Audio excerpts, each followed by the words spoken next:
In today's class, we will discuss regarding the only what is economy and basics of economy, fundamentals of economy గురించి. So ఈ క్లాస్లో మనం మాట్లాడుకుందాం. దాన్ని introduction of economy. So introduction of economy, తెలుగులో దాన్ని అర్థశాస్త్ర పరిచయం అనే పేరుతో పిలుస్తాం. అసలు అర్థశాస్త్రం అంటే ఏంటి, అర్థశాస్త్రంలో రకాలేంటి, జాతీయ ఆదాయం యొక్క భావనలు, జాతీయ ఆదాయం యొక్క కొలమానాలు, జాతీయ ఆదాయంలో ఎక్సెప్షన్స్, ఆ పాయింట్ ఆఫ్ వ్యూలో ఫస్ట్ ఎకానమీ గురించి మనం డిస్కస్ చేద్దాం. సో దానికన్నా ముందు అసలు మీకు ఎకానమీ అంటే ఎంత పరిచయం ఉంది, మీకు ఎకానమీ ఎంత తెలుసో ఒక 2-3 మాటలు అడుగుతాను, చూద్దాం. I hope so. చాలాసార్లు మీరు economy is a very well known word. చాలాసార్లు మీరు ఎకానమీ అనే శబ్దం వినింటారు, బడ్జెట్ అనే శబ్దం వినింటారు. Okay, so in simple language, సాధారణ భాషలో ఆర్థిక వ్యవస్థ అంటే ఏంటి? సరే సార్, కొంచెం పెద్ద sir. Wealth circulation in society is economy. Okay, ఆదాయ వ్యయాలు చూస్తున్నది budget madam. This is not economy. Of course that's also a part of budget, but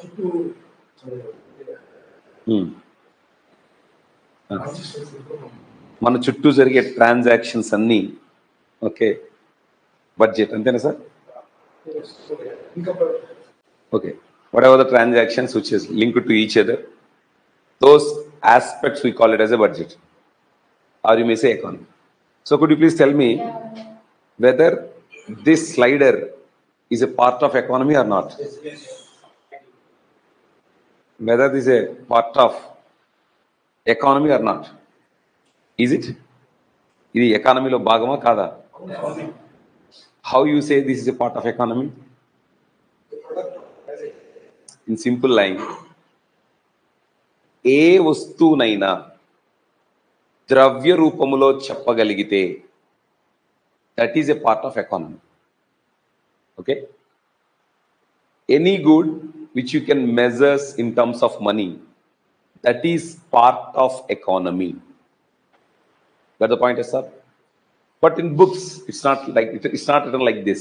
Books లో ఇలా ఉండదు. ఓకే, ఏ వస్తువునైతే ద్రవ్య రూపంలో కొలుస్తామో అదే ఆర్థిక వ్యవస్థ అని నీకు బుక్స్లో ఉండదు. ఇక్కడ అర్థశాస్త్రం, దానికి సంబంధించిన నిర్వచనాలు మాట్లాడుకుంటాం.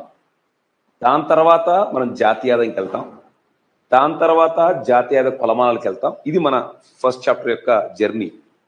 ఇందులో ఫస్ట్ అర్థశాస్త్రం నేర్చుకుంటున్నాం కాబట్టి అర్థశాస్త్రం అంటే ఏంటి, ఏ అంశాలను ఎకానమీలో భాగంగా చూస్తాం తెలియాలి. కాబట్టి ఏ వస్తువునైనా ద్రవ్య రూపంలో చెప్పగలుగుతున్నాము అంటే అది అర్థశాస్త్రంలో భాగం. Got the point? గాల్లో ఎగిరే పక్షి అర్థశాస్త్రంలో భాగమా కాదా? అర్థశాస్త్రంలో భాగమా కాదా? కాదు. ఎందుకు? సప్లై లేదు, డిమాండ్ లేదు, ప్రైస్ లేదు. Okay, so economy is all about first one supply. Okay, first one supply. Someone need to supply. అర్థశాస్త్రంలో ఎవరో ఒకరు వస్తువుని సప్లై చెయ్యాలి. కార్ మారుతి సుజుకి సప్లై చేస్తుంది. కార్ M&M మహేంద్ర కంపెనీ కార్ని సప్లై చేస్తుంది.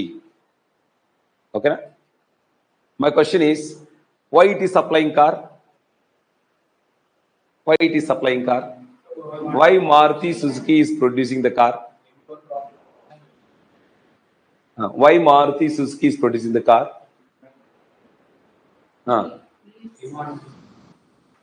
So here, look at the thing.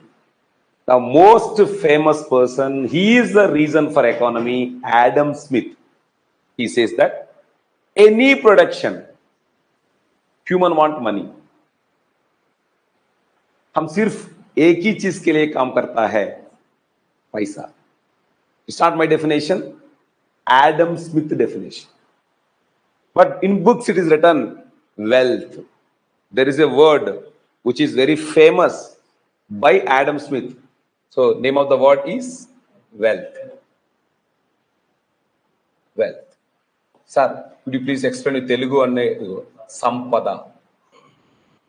So famous question, who gave the wealth definition? Sampada nirvachananni evaru andincharu? Adam Smith. So now, why we need to supply a good? Enduku manam oka వస్తువుని supply చేస్తాం, ఎందుకు మనం ఒక వస్తువుని ఉత్పత్తి చేస్తాం, ఎందుకు మనం ఒక వస్తువుని ఉత్పత్తి చేస్తామంటే ఆడమ్ స్మిత్ ప్రకారం సంపదను సృష్టించటం కోసమే ఒక వస్తువుని ఉత్పత్తి చేయడం జరుగుతుంది ఆర్థిక వ్యవస్థలో. ఆర్థిక వ్యవస్థ యొక్క ప్రధాన ఉద్దేశం సంపద సృష్టి. సంపదను సృష్టించడం కోసమే మానవుడు ఉత్పత్తి కార్యక్రమాల్లో పాల్గొంటాడు. అధిక సంపద ఆర్జనే ఉత్పత్తిదారుడి యొక్క లక్ష్యం. ఎవరి ప్రకారం? Adam Smith. ఆడమ్ స్మిత్ ఏ పుస్తకం రాశాడు, ఆడమ్ స్మిత్ ఏంటి మాట్లాడతాం. Okay, just flow with the journey. మనం ప్రతి అంశం మాట్లాడతాం. జస్ట్ రిలాక్స్డ్గా ఎకానమీ అంటే ఏంటి, ఏ అంశాలు ఎకానమీ భాగాలు, అసలు ఎకానమీకి జాతీయ ఆదాయము నెక్స్ట్, అలా ఒక ప్రాసెస్లో వెళ్తూ ఉంటాం. జస్ట్ ప్లెజెంట్గా వింటూ ఉండండి. సో సప్లై ఫస్ట్ ఉత్పత్తి. ఓకే, ఉత్పత్తి చేసాం. ఉత్పత్తి చేసిన తర్వాత దాన్ని మనం డిస్ట్రిబ్యూట్ చేస్తాం. డిస్ట్రిబ్యూట్ చేసిన తర్వాత దాన్ని వినియోగదారుడు ఏం చేస్తారండి? కన్జ్యూమ్. దానిని వినియోగదారుడు ఏం చేస్తాడు? కన్జ్యూమ్. ఓకే, సో ఆర్థిక వ్యవస్థలో రెండు పిల్లర్లు, ఒకటి ఉత్పత్తిదారుడు, రెండు వినియోగదారుడు. ఉత్పత్తిదారుడు లేకపోతే వినియోగదారుడు లేడు. ఉత్పత్తిదారుడు లేకపోతే ఎవరు లేరండి? వినియోగదారుడు లేడు. ఇన్ ద సేమ్ వే వినియోగదారుడు లేకపోయినా ఎవరు లేరు? ఆర్థిక వ్యవస్థలో PDC, ప్రొడక్షన్, డిస్ట్రిబ్యూషన్, కన్జంప్షన్, మూడు మూల స్తంభాలు. ఆర్థిక వ్యవస్థకు మూడు మూల స్తంభాలు. Number 1 production, number 2 distribution, number 3 ఏంటమ్మా? కన్జంప్షన్. ఓకే, ప్రొడ్యూసర్ ఉత్పత్తిదారుడు ఎందుకు ఉత్పత్తిని చేస్తున్నాడు? వినియోగదారుడు దాన్ని కోరుకుంటున్నాడు కాబట్టి. ఉత్పత్తిదారుడుకు ఉత్పత్తి చేస్తే ఏమొస్తుంది? సంపద వస్తుంది. వినియోగదారుడు ఆ వస్తువుని ఎందుకు కొనుక్కుంటున్నాడు? సంతృప్తి. ఆ వస్తువు ఉన్నప్పుడు నాకు సంతృప్తి కలుగుతుంది కాబట్టే ఆ వస్తువును కొనుక్కుంటున్నా. అంటే వినియోగదారుల లక్ష్యం ఏంటి? Maximum satisfaction. వినియోగదారుల లక్ష్యం ఏంటమ్మా? Maximum satisfaction. ఉత్పత్తిదారుడు యొక్క లక్ష్యం ఏంటి? వెల్త్. Sir done. ఇప్పుడు mosquito is a part of economy or not? Mosquito is a part of economy or not? How it is a part of economy, my dear friend? Mosquito. Is there any company which is producing mosquitoes? Not at all. Is there any person who is purchasing that bloody mosquito? Never. Not a part of economy. Is tiger is a part of economy? Imagine, is a tiger is a part of economy? Tell me. Tiger is a part of economy? Not at all. Who is supplying tiger? And who is purchasing tiger? Also someone is purchasing it, someone is selling it. Okay. Evaro kontunnaru, evaro ammutunnaru sir. Still it is an economical activity. Any illegal activity never come under national income. Mark my words, any illegal activity, drugs, it's same, పైసా కమాతా హై, దాని నుంచి కూడా money వస్తుంది. Illegal activity not a part of nation income. Mafia, crime, betting, ఇక్కడ కూడా డబ్బు వస్తుంది, but it's not a part of economy. Why? Because illegal activity. Car is a part of economy or not? 100% yes. TV, AC, rice production, wheat production, rice production, wheat production, cotton, AC, TV, camera, cloth, footwear, all those things are part of production. So production lo part అవ్వాలంటే దానికి ఏం కావాలని చెప్తున్నా నేను? Price. My question is very clear. What is price? What is price? Price అంటే ఏంటి? What is mean the price? Very good. What is means price? Very good, very good. What is price? Price is nothing but demand of A commodity. ఈ వస్తువు యొక్క price ఎక్కువ ఉంది. What it means my dear friend? ఈ వస్తువు యొక్క demand ఎక్కువ ఉంది. ఏంటండి అది? ఈ వస్తువు యొక్క ప్రైస్ ఎక్కువ ఉందంటే మీనింగ్ ఏంటండి? More people demanding that good. Price expresses the demand of a commodity. ధర అనేది ఒక ఉత్పత్తికి ఉన్నటువంటి విలువను కొలిచేటువంటి సాధనం. am I asking why gold is too much price? Could you please tell me? Demand is more, supply is less. Why the gold is 7,000, 6,000, 5,000? Could you please tell me? Because supply is less, demand is more. So price is nothing but expresses the demand of a commodity. So price, as you said, it's a negotiation between producer and consumer. Producer and consumer, yes or no? అంటే ఉత్పత్తిదారుడికి వినియోగదారుడికి మధ్య జరిగే negotiation. And you know very well when you went to vegetable shop, ఏదన్నా మీరు vegetable షాప్కి వెళ్ళినప్పుడు kilo tomatoes 50 or something హిట్ వాళ్ళు చెప్తాడు. ఒక 50 చెప్పాడు అనుకుంటే what you ask immediately? 40. Is it possible for 40? What is your mind set? Could you please tell me what is your mind set well you're asking 40? మీరు 40 రూపాయలు అడుగుతున్నప్పుడు మీ మైండ్ సెట్ ఏంటి చెప్పండి? చెప్పండి, మీ మైండ్ సెట్ ఏంటి చెప్పండి? What is your mind set well you're asking please give me the 40 rupees for this? Very good. So again always human working on those things. maximum satisfaction on minimum financial resources. తక్కువ ద్రవ్యముతో ఎక్కువ వస్తువులు పొందటం ఎలా అనే ఉద్దేశంలోనే మానవుడు PhD చేస్తూ ఉంటాడు. అర్థమైందా? ఎకానమీ సబ్జెక్ట్ చదవకపోయినా మన ఇంట్లో ఉన్నటువంటి అదే ఓల్డ్ అంటే ఏన్షియంట్ పీపుల్ అంటే తాతలు వాళ్ళందరూ ఎకానమీ చదవకపోయినా వాళ్ళు ఎకానమీలో మంచి పండిట్ మనకన్నా. ఎందుకంటే వాళ్ళు ఎప్పుడైనా వెజిటబుల్స్ కొనేటప్పుడు చూడండి 50 రూపీస్ చెప్తే 40 అడుగుతారు. వాళ్ళకి తెలుసు that is exactly economy, because maximum satisfaction is a economical concept, అర్థశాస్త్రం సంబంధించిన concept. So as simple as that in economy there are 3 most important factors. అర్థశాస్త్రంలో 3 ప్రధానమైనటువంటి అంశాలు ఉన్నాయి. ఒకటెవరు? ఉత్పత్తిదారుడు. ఓకే, తెలుగు అయితే ఉత్పత్తిదారుడు, English supplier, better word exact sinking word book word producer. ఉత్పత్తిదారుడు. ఓకే, సో ఉత్పత్తిదారుడు యొక్క లక్ష్యం సంపదని సృష్టించాలి. Could you please tell me? Economy is such a great subject which changes your life. Undoubtedly it is such a subject which is totally different in nature. Have a look of it. Could you please tell me? Open గా మాట్లాడుకుందాం. అర్థమైందా? No hiding. నేను ఇక్కడికి ఎందుకు వచ్చాను?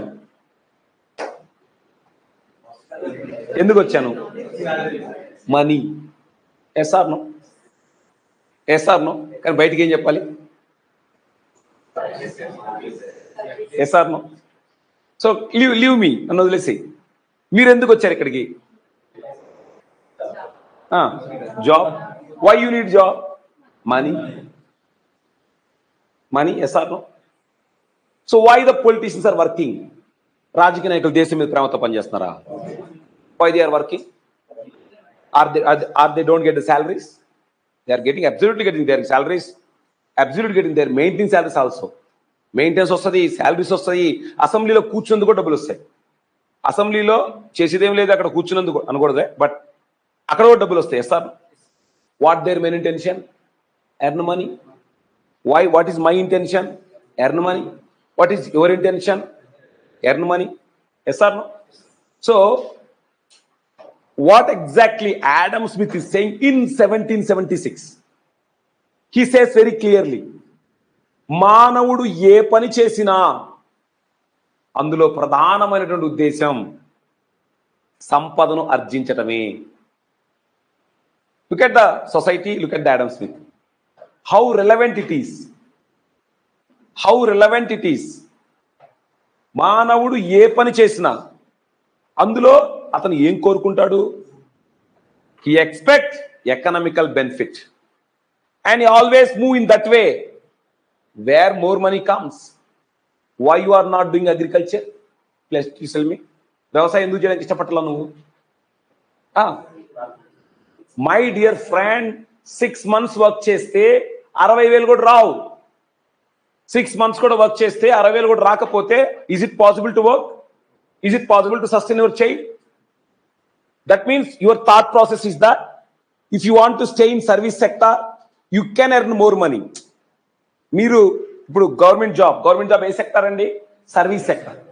Service sector లో పనిచేస్తే డబ్బులు ఎక్కువ వస్తాయి. So that's why you want to stay in service sector. So నీ థాట్ ప్రాసెస్ ఎందుకు మారింది? మీ 4 fathers అందరూ వ్యవసాయం ఆల్మోస్ట్. మీరు ఎందుకు వచ్చారు సేవారంగంలోకి? Because here more money you will get. That is what Adam Smith is saying. Man is always moving that way where more wealth comes. He don't want to join that way where the wealth is very less. మానవుడు ఏ పని వైపు వెళ్తాడంటే, ఆర్థిక పరమైనటువంటి సంపద ఎక్కడ ఎక్కువ ఉందో అటువైపే ప్రయత్నం. అసలు look at the dialogue of Adam Smith. Man is a economical man. మనిషి ఎవడు? ఆర్థిక జీవి. మనిషి ఏ జీవి? మనిషి ఆర్జీవి కాదు, ఆర్థిక జీవి. మనిషే ఆర్థిక జీవి. He is an economical man. Okay, have a look of it. You know very well.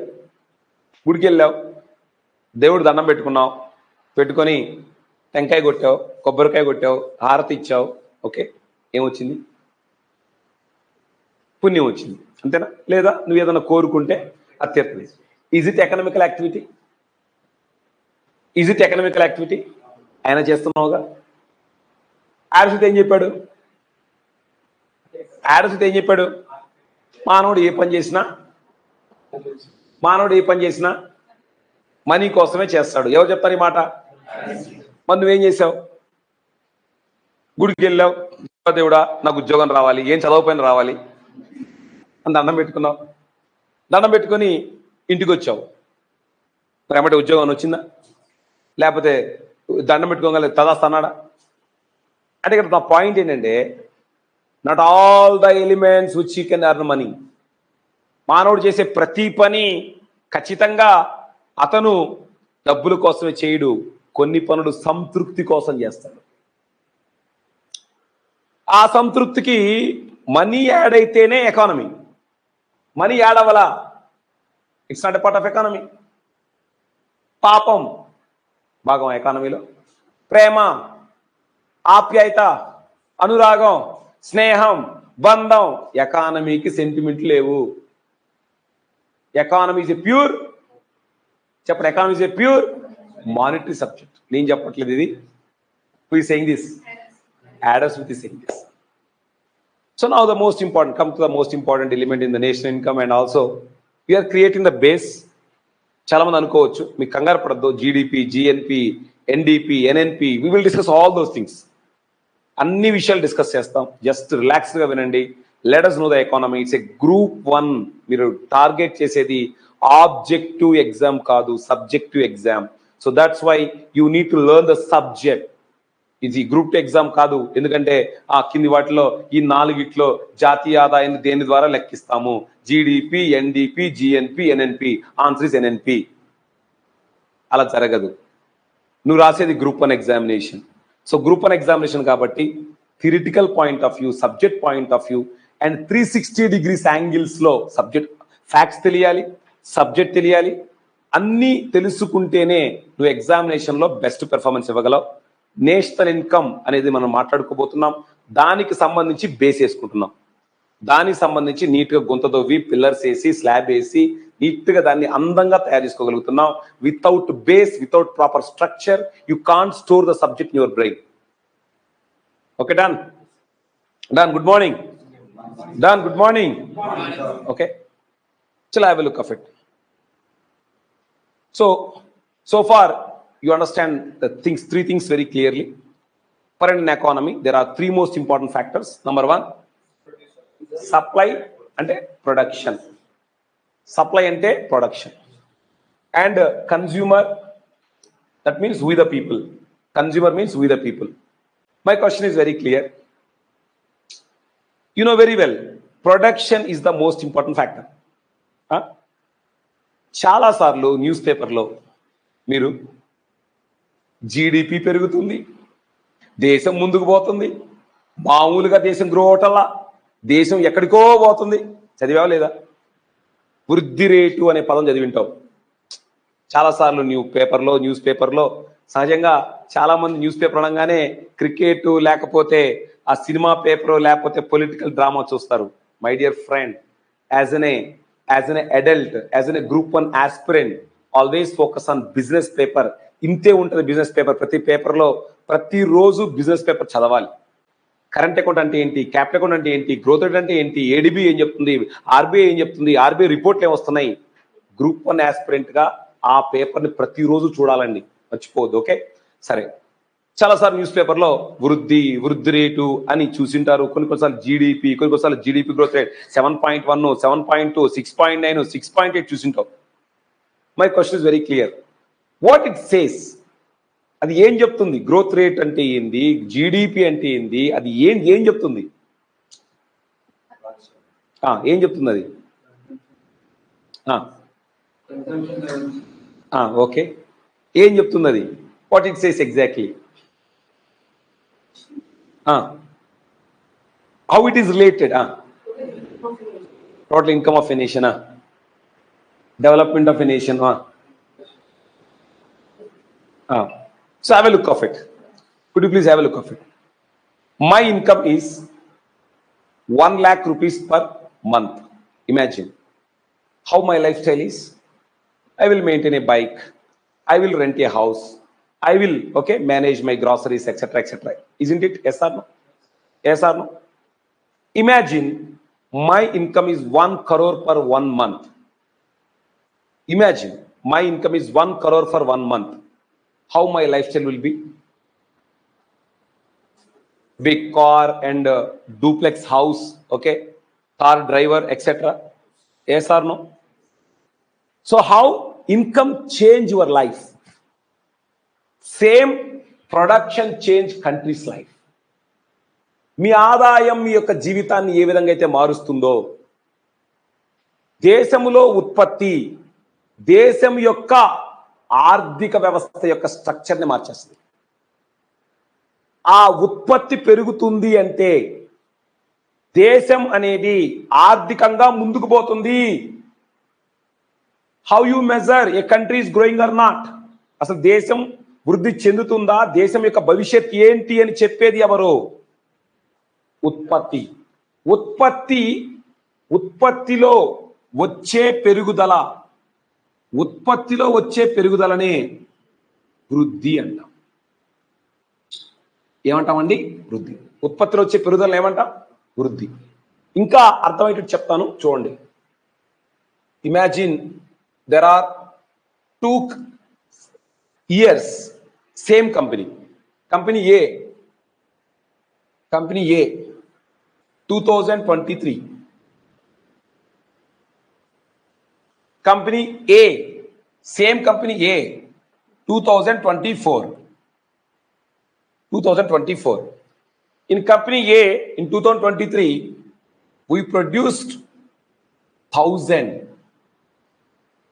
We produced 1,000 value of production, 1,000 value of production. In 2024, the production increased 1,200. Okay. గత సంవత్సర ఉత్పత్తితో పోలిస్తే ఈ సంవత్సర ఉత్పత్తిలో వచ్చే పెరుగుదలనే ఏమంటాం వృద్ధి. వృద్ధి అనగా సింగిల్ లైన్ ఉత్పత్తిలో వచ్చే పెరుగుదల. వృద్ధి అంటే ఏంటండి? ఉత్పత్తిలో వచ్చే పెరుగుదల. వృద్ధి గత సంవత్సరంలో 1000. ఓకే, ఇమాజిన్ ఈ సంవత్సరంలో ఎంత? 1200. 1000 1200 అయిందా? అంటే వృద్ధి ఏమైంది? పెరిగింది. అంటే వృద్ధి అంటే ఏంటి? ఉత్పత్తిలో వచ్చే పెరుగుదల. ఎక్కడైనా కనపడుతుంది దేశం ఆర్థికంగా వృద్ధి చెందుతుందని కనపడుతుంది. అంటే మీనింగ్ ఏంది? ఒక సంవత్సర కాలంలో దేశంలో వచ్చే ఉత్పత్తి పెరుగుతుంది. ఒక సంవత్సర కాలంలో దేశంలో వచ్చే ఉత్పత్తి ఏమవుతుంది? పెరుగుతుంది. ఇక చూడండి, మనకు 1200 ఈ సంవత్సరం ఉత్పత్తి మైనస్ లాస్ట్ ఇయర్ ఎంత అండి? 1000 డివైడెడ్ బై 1000 ఇంటూ 100. అన్ని స్ట్రైక్ ఆఫ్ చేయండి ఒకసారి. 200 divided by 10, 20%. 20%. Yes or no? అంటే వృద్ధి యొక్క ఫార్ములా ఏంటి అంటాడు. వృద్ధి యొక్క formula QT minus 1 divided by QT minus 1 into 100. అదేం పెద్ద గొప్ప ఫార్ములా కాదు, పర్సంటేజ్ చేంజ్ ఫార్ములా. QT అంటే ఏంటి? ఈ సంవత్సరం. QT minus 1 అంటే ఏంటి? గత సంవత్సరం. అదేగా చెప్పింది. ఈ సంవత్సరంతో పోలిస్తే గత సంవత్సరంతో పోలిస్తే ఈ సంవత్సరంలో వచ్చే ఉత్పత్తి పెరుగుదలను ఏమంటాం? వృద్ధి 7% అని చూసావు పేపర్లో. వృద్ధి 7% అంటే మీనింగ్ ఏంటండి? గత సంవత్సరం 100 రూపాయలు కనుక వృద్ధి జరిగితే, 100 రూపాయల ఉత్పత్తి ఉంటే ఈ సంవత్సరం ఎంత లెక్క? 107. వృద్ధి 10% ఉంది అంటే మీనింగ్ ఏంటి? వేగంగా వృద్ధి చెందుతున్న ఆర్థిక వ్యవస్థ. వృద్ధి 1%, 1.5, 2, 2.5. ఆఫ్రికా దేశం అల్పాభివృద్ధి చెందుతున్న ఆర్థిక వ్యవస్థ. అంటే ఒక దేశము యొక్క భవిష్యత్తు అనేది దేని ద్వారా పడుతుంది? సింపుల్గా మీ దగ్గర కారు ఉండి, ఒక 10 కోట్ల డబ్బులుండి, మంచి మంచి స్థలాలుండి, పొలాలుండి, ల్యాండ్ ఉండి ఉన్నప్పుడు అందరూ నీతో స్నేహం చేయడానికి ఇష్టపడతారు, అందరూ నీతో టైం స్పెండ్ చేయడానికి ఇష్టపడతారు, అందరూ నీ చుట్టే తిరుగుతుంటారు. Yes or no? అంతేనా కాదా? ఎందుకు తిరుగుతున్నారు? ఎందుకు తిరుగుతున్నారు? బికాస్ మీరు ఏదైనా చేస్తారు, మీ దగ్గర అంత కెపాసిటీ ఉంది అండ్ అంతే కదా. ఒక దేశం ఎప్పుడైతే వృద్ధి చెందుతుందో పక్క దేశాల్లో ఉన్న వాళ్ళందరూ మన దేశంలో పెట్టుబడులు పెడతారు. అర్థమవుతుందా? Why am comparing it? ఎప్పుడైతే మీరు వృద్ధి చెందుతున్నారో మీ మిత్రులందరినీ దరిచేరుతారు, మీ బంధువులందరినీ దరిచేరుతారు, మీ పేరు చెప్పి కంపెనీ పెట్టుకుంటారు, మీ పేరు చెప్పి పెట్టుబడి పెట్టుకుంటారు. అదేవిధంగా వృద్ధి చెందిన దేశం వైపే అందరి ప్రయాణం ఉంటుంది. వరల్డ్ లార్జెస్ట్, ప్రపంచంలోనే ఇప్పుడు అత్యధికంగా పెట్టుబడులు ఆకర్షిస్తున్న దేశంలో భారతదేశం ఒకటి. ఎందుకు? భారతదేశం వేగంగా వృద్ధి చెందుతుంది. భారతదేశం వేగంగా వృద్ధి చెందుతుంది. Yes or no? Okay, so can you understand the word of the growth? వృద్ధి అర్థమైందా? వృద్ధి అంటే ఏంటి? ఉత్పత్తిలో వచ్చేటువంటి పెరుగుదలనే వృద్ధి అంట. ఇంకొంచెం ఎలాబరేషన్ మాట్లాడితే ఒక సంవత్సరం అంటే గత సంవత్సరం జరిగిన ఉత్పత్తితో పోలిస్తే ఈ సంవత్సరం ఉత్పత్తిలో వచ్చే పెరుగుదలనే ఏమంటామండి? వృద్ధి అనే పేరుతో పిలుస్తాం. మర్చిపోవద్దు, ఇది చాలా important word. Many number of times in many places you identify this word. చాలా సందర్భాల్లో చాలా విషయాల్లో ఈ పదాన్ని మీరు ఈజీగా న్యూస్ పేపర్ చదువుతారు. ఇక వృద్ధి అంటే మర్చిపోవద్దు, ఉత్పత్తిలో వచ్చే ఎక్కువ వృద్ధి ఉందంటే ఆ ఆర్థిక వ్యవస్థ బలంగా డెవలప్ అవుతుందని, తక్కువ వృద్ధి రేటు ఉంటే ఆ ఆర్థిక వ్యవస్థ బలహీనంగా ఉందని. భారతదేశం కూడా తొలి 30 సంవత్సరాలలో సగటు వృద్ధి రేటు 3.5% కన్నా తక్కువ ఉండడం అనేది భారతదేశం అనేది అల్పాభివృద్ధి చెందిన ఆర్థిక వ్యవస్థ, భారతదేశంలో వృద్ధి సామర్థ్యం లేదు అని ప్రొఫెసర్ రాజకృష్ణ భారతదేశ వృద్ధి రేట్ని హిందూ వృద్ధి రేటు అనేటువంటి పేరు పెట్టినటువంటి వ్యక్తి ఎవరో? ప్రొఫెసర్ రాజకృష్ణ. ఓకేనా? Done. So come to have a look of it. ఇప్పుడు మనం ప్రొడక్షన్ గురించి మాట్లాడుతున్నాం. క్లీనింగ్ అంటే razor pen. Very good, thank you. Very good, thank you, thank you. Okay, ఇప్పుడు have a look of it. మనం before explaining production, other elements, have a look of it. So the first